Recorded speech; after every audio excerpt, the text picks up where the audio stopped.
you've renewed your call for a special legislative session, saying obviously that the rapid growth of data centers threaten Texas farmland, water supplies, and of course our power grid. Why do you believe this can't wait until lawmakers return in January? Well, in Texas, our counties have no ordinance-making authority. I mean, you can just go out in the country, in the county, outside the municipal city limits and do whatever. There's not even building codes. So they're just proliferating it at way too fast a pace. They're threatening our water supply. They're threatening our grid, our electric grid. They're building on our most valuable farmland. They're driving property values down around them. They're driving property values up for farmers that can't afford to buy the farms that they're leasing. So there's a lot of problems there. One of two ways we could solve this. You're exactly right. The legislature needs to meet and put some parameters and guide rails around this industry. If we want to let them do that in January through June, we would have to have a one-year moratorium. Our first call for that one-year moratorium, Governor Abbott did not do that. He conveniently did a 6-month moratorium, which gets him right past his re-election. Then he can do whatever he wants. So that's just a wink and a nod to his supporters in the data center industry that you're going to be okay, I'll get you grandfathered in. Because anything the legislature does won't take effect. The new laws, regulations won't take effect until September 1st of 2027. So in the meantime, you got data centers That's still over going. a year, over a year. We can't wait. So if he's not going to do the moratorium, the only other thing we can do is act now. I mean, he could call a special session tomorrow and have the legislature in. We could deal with this within a couple of weeks, and we could solve the problem. So he needs to do one of two things: a moratorium, which he's already obviously not going to do, or a call for a special session. What do you believe, what's the biggest threat that data centers pose? Is it water, electricity, farmland, all three? It's all the above, and all the ancillary things that come with that, in addition to threatening our electric grid. So right now, 3 days ago, we had the largest surge on our electric grid we've ever had. It was 91 megawatts. The data centers that are in line to get hooked up to the grid and those that have applied to hook up to the grid, if we just do those, not any new ones, just the ones that are in the system, that's over 500 megawatts. That dog won't hunt. We can't do that. I mean, it just won't. Abbott, he's trying to, he does all this political posturing, trying to make the people think that he's fighting data centers. He told ERCOT, the Public Utility Commission, you're taking too long to approve these hookups for these grids. Just put them in one big batch. Put them in one big pool and just approve them all at one time so we can get moving. So that tells you right there that he's not too worried about the overload on the grid. Do you believe, I guess the question is Governor Abbott putting big tech ahead of Texas farmers? Well, I mean, it's obvious answer, yes. I mean, when you take millions and millions of dollars from big tech data centers to fund your campaign, you're beholden to them. That's why I'll call on Governor Abbott, if he's serious, give that money back. Give it back. If you really want to convince the people that you're for the people and not the big tech data centers, give the campaign contributions back. Let's put your money where your mouth is. Have you heard anything from Governor Abbott since your call for a special session? That's funny you asked that. 12 years we've both been in office. He's been governor, I've been ag commissioner 12 years. I've never been able to get a meeting with the man. Not one meeting, not one phone call return, not one email return. Not one in 12 years? Not one in 12 years. So I'm not shocked that he hasn't answered my call. I have not heard from him or his staff. Which regions of Texas do you believe are most vulnerable to the water demands from these massive facilities? Well, the whole state's susceptible to the water demand. We're out of water all over the state. We lost our sugarcane industry in South Texas. We're pushing out citrus groves in the Rio Grande Valley. The high plains, we can't fully irrigate out there. The aquifer has dropped. East Texas, we think a lot of water there, but no, they're struggling. There's a big fight over building a new reservoir in East Texas. So it's a concern anywhere you go in the state. I watched some of your remarks at the rally yesterday, and you mentioned, this is not political. It's not a red or blue issue. It's a Texas issue. That's and true. could you talk about that? This doesn't. You've had disagreements, I assume, with Governor Abbott in the past. I don't know if that's fair to say, but this is not political. It's a major policy disagreement, is it not? It is. I mean, it doesn't. It's really, this is bipartisan. Nobody wants the grid to go down. I don't care if you're a Democrat or Republican. Yeah, no one wants to be out of water. No one wants the water contaminated. No one wants the air polluted. I mean, we're all in this together. So it's not a. I'll tell you what, though. I'm the only statewide Republican that's being vocal on this issue. If Republicans don't come around and defend the people of Texas, we're going to lose a lot of elections in November. And there may be some statewide offices we lose, but simply because of this issue. The problem is a lot of these politicians are in the pockets of these data centers. They're very hefty campaign donors. They know how to grease the wheels.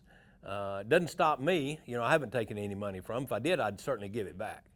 And that's why I'd like to see the governor give his money back if he truly wants to convince the people that he's here to help them in the fight against data centers. I was listening to some of the hearings. They held some hearings on data centers at the legislature yesterday, and one of the remarks that I came across on X, formerly Twitter, was from Houston Senator Carol Alvarado, who was grilling someone I don't recall who she was grilling, but they were talking back and forth, and she basically said, well, you know what, I never thought I'd say this, but I agree with Sid Miller. Well, it's creating strange bedfellows. Well, there you go. That's a prime example. This is a bipartisan issue. There's concerns on both sides. What makes it, why do you think you're on so far the lone statewide Republican? What makes it so difficult? Is it those campaign donations? Well, yes, you've got Republican leadership like Senator Charles Perry. He's pro-data center. He didn't even have the nerve to show up to the meeting, his own meeting yesterday. He was absent. I saw a picture this morning with his on a milk carton. I said, "Where's Charles Perry?" He's absent from his own hearing. So they're running scared, but they don't know what to do. It's too, they just don't want to turn that campaign machine off that they've got of that cash cow from the data centers coming into the campaigns. If nothing changes, what do you believe Texas agriculture can look like in 10 years? Well, I first started on this way before the primary, a year or more ago. I raised concerns about the data centers, and my main concern then, and it's still a concern, is loss of farmland. So I came up with this idea to create agriculture freedom zones. So I made several trips to the Hill in Washington, D.C., visiting with the Texas delegation. Did not have any negative reaction. Congressman Pete Sessions is filing the bill. He's already got it drafted to create, and we would encourage these data centers, crypto mines, solar farms, all of the above, to build on our non-productive farmland. Right now, they like our very best farmland because usually it's flat, it's cleared, there's electricity there, there's water there for irrigation, and they can just go in there and start, and it saves them a lot of time. But if we could give them some incentives to build on less productive land, that would be much better.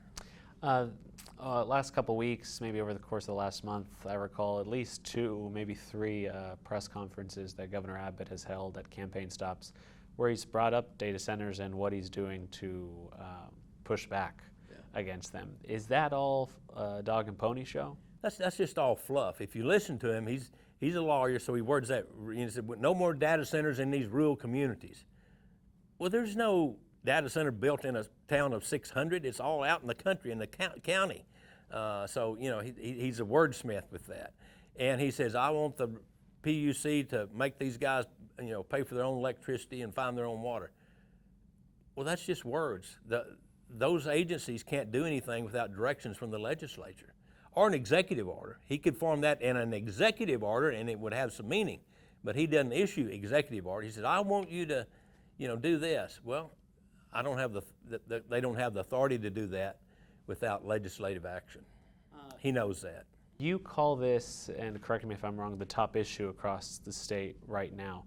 What are you hearing from voters as you travel the state in terms of their concerns here? They're really upset. I mean, this is a passionate issue, and it's Republicans are upset, Democrats are upset, independents, libertarians, everybody's upset. These are coming into their, part of the county. Many of them have multiple. They said, well, we're in a race with China for the AI. Well, the race is over. China put a moratorium on any more data. They got 475 and stopped. They said this is too much strain on our infrastructure. We've got over 4,000 in the United States. We've got as many as China does just in Texas. Texas has more than China. We're going to have over 500, pretty quick. So the race is over. So we're not in a race with China. And I'm afraid these things in 5 years are going to look like emu farms, 15 years ago. They're going to be obsolete, and we're wondering what to do with them. Some states have done what you're sort of calling for, have realized, hey, we can't keep building these. We got to slow down and stop. Texas is sort of saying, come on. Well, Abbott recruited them to come here. I mean, he said we're going to lead the nation in AI data centers, and we do. We have passed Virginia, so he met that goal. But now he's trying to do a flip-flop and an about face, and people just aren't buying it. A couple more questions for you. I know you haven't had a chance, and that's really shocking to me in 12 years to have a meeting with the governor, with a Republican governor of your same party. But if Governor Abbott were sitting here right now, what's one sentence, what's your clear message to him that you want to get across on this issue? Let's use some cowboy logic, Governor. Let's put some perimeters, some guide rails around this industry before it destroys Texas. That's it. It's a simple message. You are obviously nearing the end of your term after having lost the primary. You are going all in on this issue and using your voice and your political power to raise awareness on this and fight data centers and stand up for Texans who don't want them here. Why was this issue so important to make one of your last major political fights? Well, I'm going to work up to the last minute of the last day. That's what Texans deserve. They hired me to run the Agriculture Department and be their ag commissioner, so I'm all in. That's the way I've always run people say you're just doing this because you're bitter. No, I was doing this a year ago with the agriculture freedom zones. I was the first one to even raise any concern about these data centers coming in. So it's something I do, and I'm not done by any stretch of the imagination. If you can't tell, I've still got a lot of fight left in me. So I'm not going anywhere. I'll be around. I'll be in the mix. You'll hear from me. I'm not riding off into the sunset. I'll never retire. Have you heard from lawmakers on either side of the aisle in terms of where they are, in terms of whether they do believe there's a need for a special session? At least from Senator Alvarado yesterday, if memory serves, she sounded like she'd be open to tackling this now. She's actually called for a special session. There are some bold Republicans that are standing up against the data centers, and I commend them for that. Hopefully there will be more. As they have these town hall meetings in their home districts, I think you'll see the tide turn. I think we're right at the tipping point. You feeling pressure from the data center industry? Do you hear from them? No. They don't reach out to me. And they know I can't be persuaded. I'm going to do what's right no matter what the cost.